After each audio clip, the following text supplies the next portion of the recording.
You're here. Good.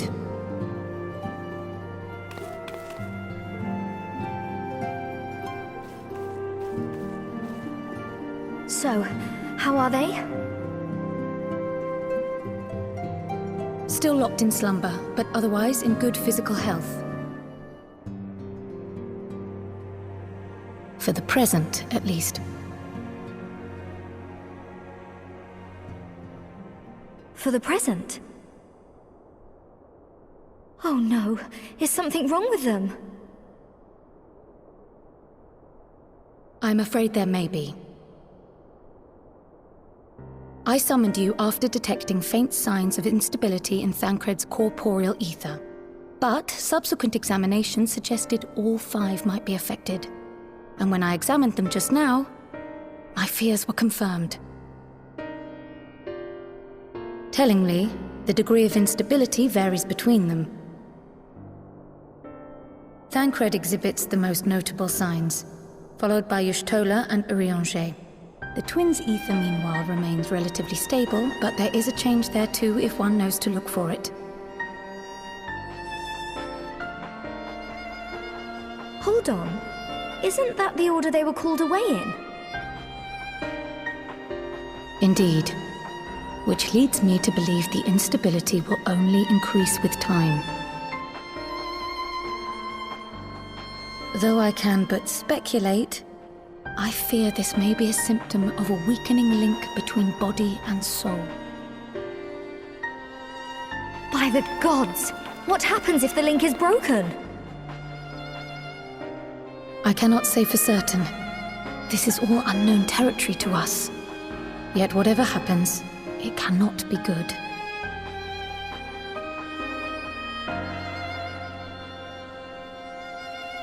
Mercifully, the instability is still only slight.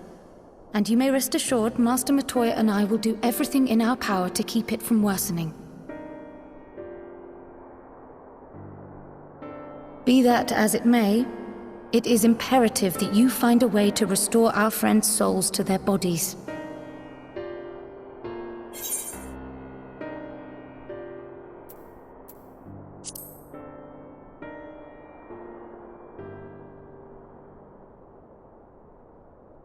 Thank you.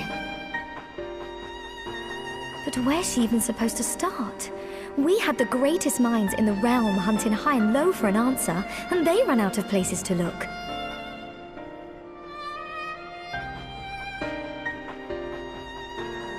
You stated in your report that the Exarch had originally intended to reverse the summoning process by means of his own death, correct?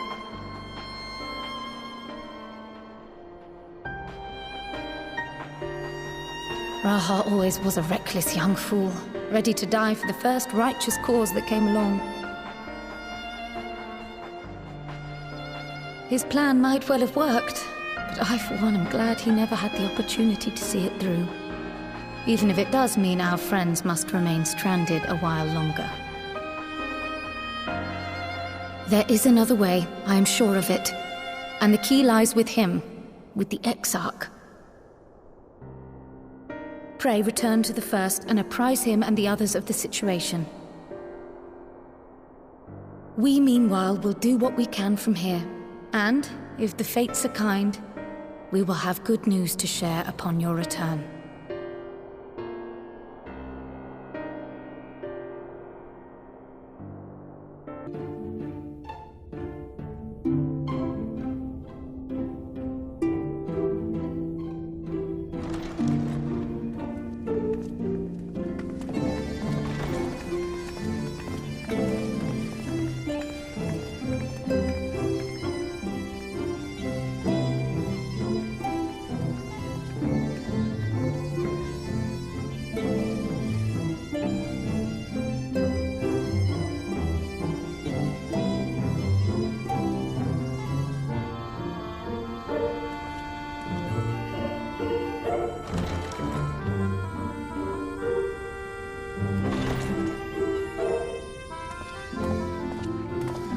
Pray excuse my late arrival.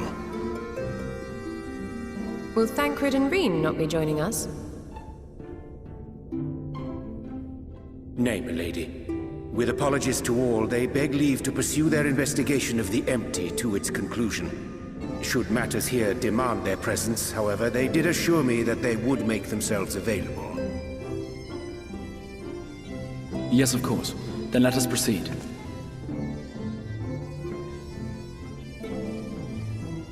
I think it best that you begin by providing a summary of Mistress Kryle's findings.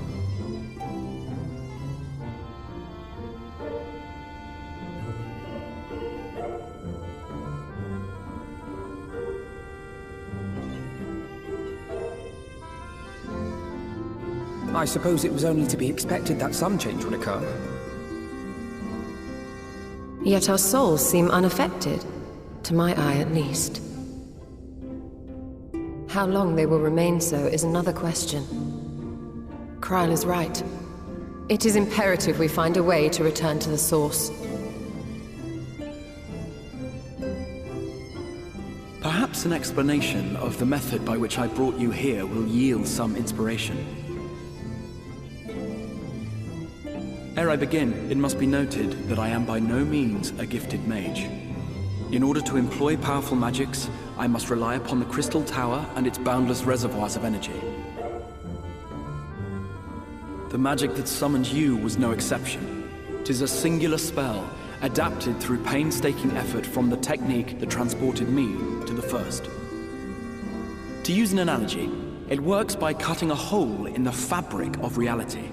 A hole tailored to the object of summoning, through which it and it alone may pass unscathed. Though I succeeded in creating said hole, I failed to latch onto my intended target. Instead of you, the spell found those close to you, and ended up summoning them in their incomplete state.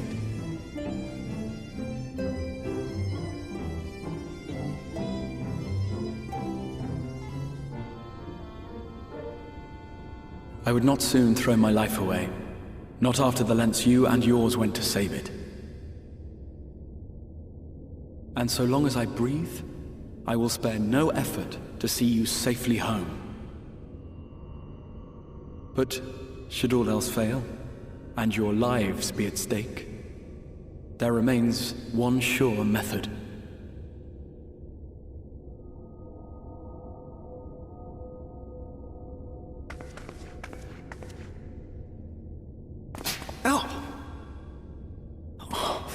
What was that for? How can you even entertain such thoughts? You owe your life to the Warrior of Light, and you don't get to die unless she says so.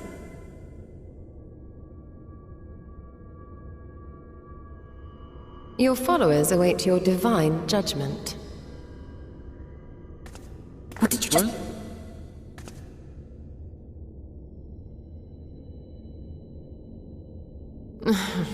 If the two of you have finished, perhaps we could return to our discussion? Rather than dwelling upon the multiple failed attempts at transference, I think it would behoove us to focus on the solitary success.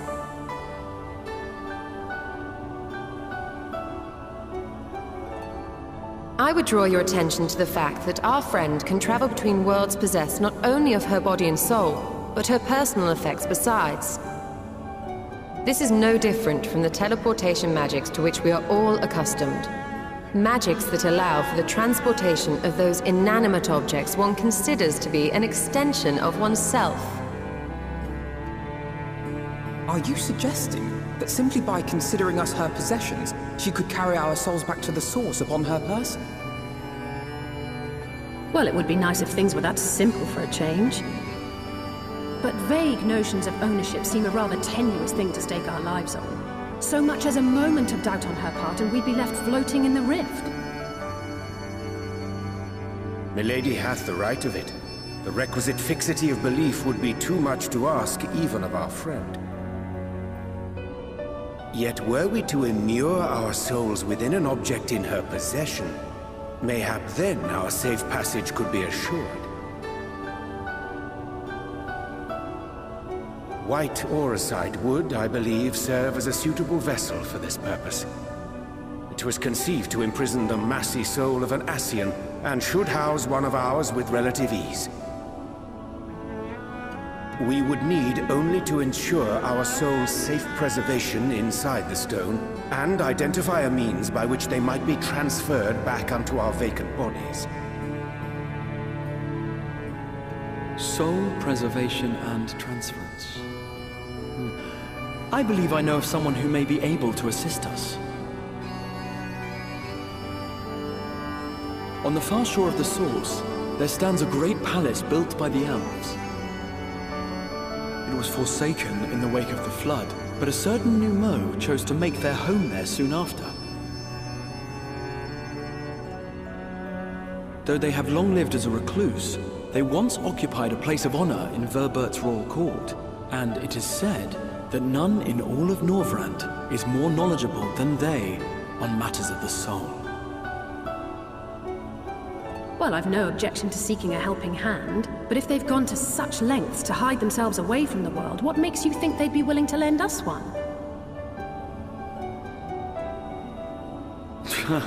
A worthy question. Years ago, I myself tried and failed to solicit their cooperation in the battle against the Sin Eaters. No sooner had I begun to make my plea than they unleashed a swarm of their familiars upon me. Unlike me, however, you have curried favor with the Fae folk. By that merit alone, I am hopeful that they would grant you an audience. They may still be inclined to turn you away, of course, but if their knowledge might feasibly facilitate your return home, we have to try.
That was my fiercest familiar.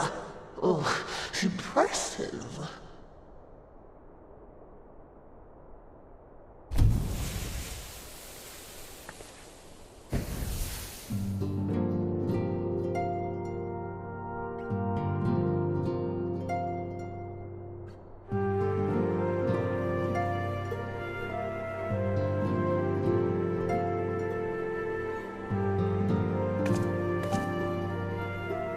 Backlogue, 'tis good to see you again after all these years.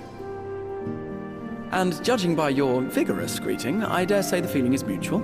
To be sure, a simple shake of the hand would have sufficed by way of welcome, but I shan't complain. But you must be wondering as to the purpose of our visit. We come to beg your assistance in a most urgent matter. Shake? Beg? Our comrades' very souls are in danger. If we are to save them, we will need the benefit of your unsurpassed knowledge on the matter. Please, will you not sit and hear our plea? Oh, how dare you!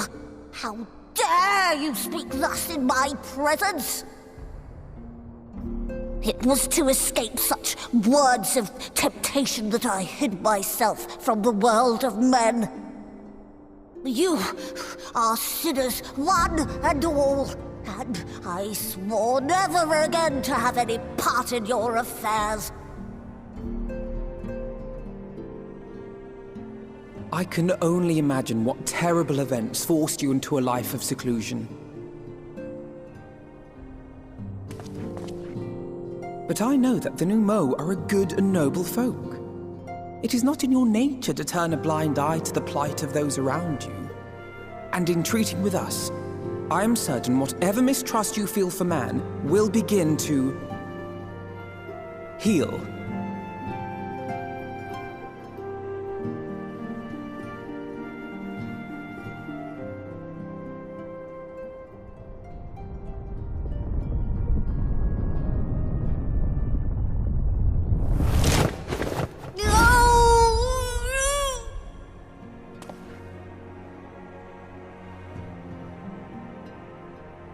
If you will not be satisfied, I suppose I could listen.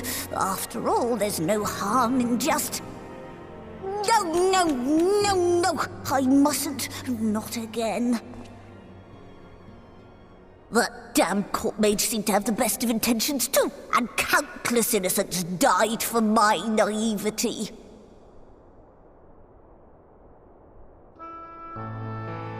Oh, you know not what you ask of me, what horrors my knowledge has wrought.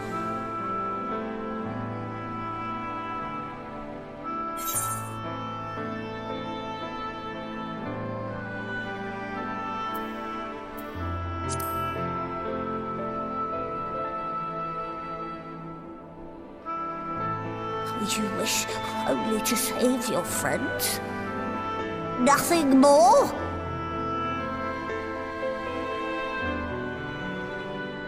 Do you swear it? No. No.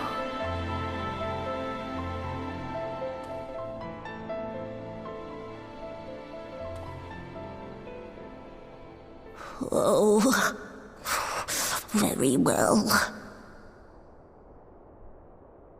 I will hear your petition, but that is all. And I expect fitting payment for my troubles. Commensurate with your contribution to our cause. No more and no less, I promise you. With that settled, might I impose upon you to join us at the Crystarium? I'm afraid the nature of my friend's predicament calls for absolute secrecy.